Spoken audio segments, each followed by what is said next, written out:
Voter খসড়া তালিকায় no mapping বা আনম্যাপ হিসাবে লক্ষ লক্ষ মতুয়ার নাম থাকার সম্ভাবনা, যাদের একটা বড় অংশের মা বাবা ঠাকুরদার নাম নেই 2002-এর ভোটার তালিকায়। এবার তাদের ডাক পড়বে শুনানিতে। এই প্রেক্ষাপটে মতুয়াদের নাম বাদ যাওয়া নিয়ে ইঙ্গিতপূর্ণ মন্তব্য কেন্দ্রীয় মন্ত্রী তথা বিজেপি সাংসদ শান্তনু ঠাকুরের। কি বললেন তিনি, শোনাবো। সরকারকে সহযোগিতা করার জন্য আমাকে যদি এসআইআর ঝেলতে হয় তাহলে ঝেলবো না কেন? আজকে 50 লাখ রোহিঙ্গা মুসলমান, বাংলাদেশি মুসলমান, পাকিস্তানি মুসলমান যদি বাদ যায়, তার মধ্যে 1 লাখ যদি আমাদের সমাজের মানুষকে একটু স্টপ থাকতে হয়, ভোট দেওয়ার জন্য বিরতি থাকতে হয়, তাহলে কোনটা লাভ? ভোটার খসড়া তালিকায় নো ম্যাপিং বা আনম্যাপ হিসাবে লক্ষ লক্ষ মতুয়ার নাম থাকার সম্ভাবনা, যাদের একটা বড় অংশের মা বাবা ঠাকুরদার নাম নেই 2002-এর ভোটার তালিকায়। এবার তাদের ডাক পড়বে এই শুনানিতে। আর এই প্রেক্ষাপটেই মতুয়াদের নাম বাদ যাওয়া নিয়ে ইঙ্গিতপূর্ণ মন্তব্য করলেন কেন্দ্রীয় মন্ত্রী তথা বিজেপি সাংসদ শান্তনু ঠাকুর। 50 লক্ষ রোহিঙ্গা বাংলাদেশি মুসলমান বাদ দিতে হবে বললেন শান্তনু ঠাকুরের মন্তব্য ঘিরে তুঙ্গে জল্পনা। 1 লক্ষ মতুয়াকে ভোটদান থেকে বিরত যদি থাকতে হয়। শান্তনু ঠাকুরের এই লাভ মন্তব্যে মতুয়াদের মধ্যে দ্বন্দ্ব। কেন্দ্রকে সহযোগিতার জন্য যদি এসআইআর সমস্যা পোহাতে হয় তাহলে পোহাবো বলছেন শান্তনু ঠাকুর।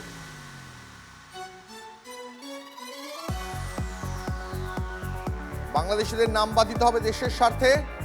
1 লক্ষ মতুয়াকে ভোটদান থেকে বিরত যদি থাকতে হয় তাহলে কোনটা লাভ, মন্তব্য শান্তনু ঠাকুরের। এই মুহূর্তে আমাদের সঙ্গে তৃণমূল কংগ্রেসের রাজ্য সহসভাপতি জয়প্রকাশ মজুমদার রয়েছেন। জয়প্রকাশ বাবু, শান্তনু ঠাকুর তার মন্তব্যকে ঘিরে জোর জল্পনা তৈরি হচ্ছে, কারণ শান্তনু ঠাকুর বলছেন যে 50 লক্ষ রোহিঙ্গা বাংলাদেশি মুসলমানের নাম বাদ দিতে হবে। 1 লক্ষ মতুয়াকে ভোটদান থেকে বিরত যদি থাকতে হয় তাহলে কোনটা লাভ? আরে এতদিন তো হয়ে গেল, এসআইআর খসড়া তালিকা বেরিয়ে গেছে। এই শান্তনু ঠাকুর অনেক চিৎকার চেঁচামেচি করেন, লোকেও ওনার সম্বন্ধে অনেক কিছু বলেন যে তিনি কিছু কিছু নেশা করে থাকেন। তো নেশার ঘরে বলছেন কিনা এটাই প্রশ্ন।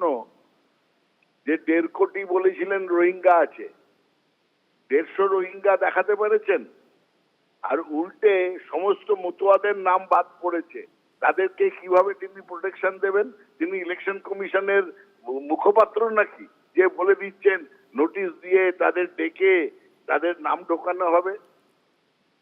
যা নিয়ম সারা পশ্চিমবঙ্গবাসীর জন্য হবে সেই নিয়ম হবে মতুয়াদের জন্য। এই নিয়ম কে করেছে? বিজেপি করেছে।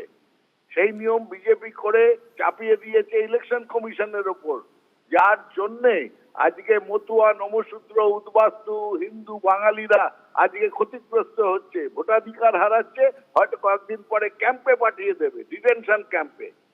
এর জন্য সম্পূর্ণ দায়ী শান্তনু ঠাকুরের মতন অবিবেচক, কোনো চিন্তার ধার ধারে না এই নেতারা, কিছুই বোঝে না, হুরুম দুরুম কথা বলে। কিন্তু এই মতুয়া, নমশূদ্র এদের পাশে একমাত্র আছে আজকে মমতা বন্দ্যোপাধ্যায়, এবং তাদের নাম কিভাবে তোলা হবে সেই বিষয়ে তৃণমূল কংগ্রেসের কর্মীদের গতকাল নির্দেশও দিয়ে দিয়েছেন। এই শান্তনু ঠাকুরকে দরকার নেই, কোনো মতুয়ার দরকার নেই শান্তনু ঠাকুরকে। আমি আপনাদের মাধ্যমে বলে দিচ্ছি সকলকে, আবার আপনারা গেলে আবার ঠকাবে। আবার আপনারা বিজেপির আশ্রয়ে গেলে এই অমিত শাহ, শান্তনু ঠাকুর, শুভেন্দু অধিকার সবাই মিলে প্ল্যান করে আপনাদের আবার ঠকাবে। আপনাদের ধন্যবাদ আপনার প্রতিক্রিয়ার জন্য জয়প্রকাশ বাবু।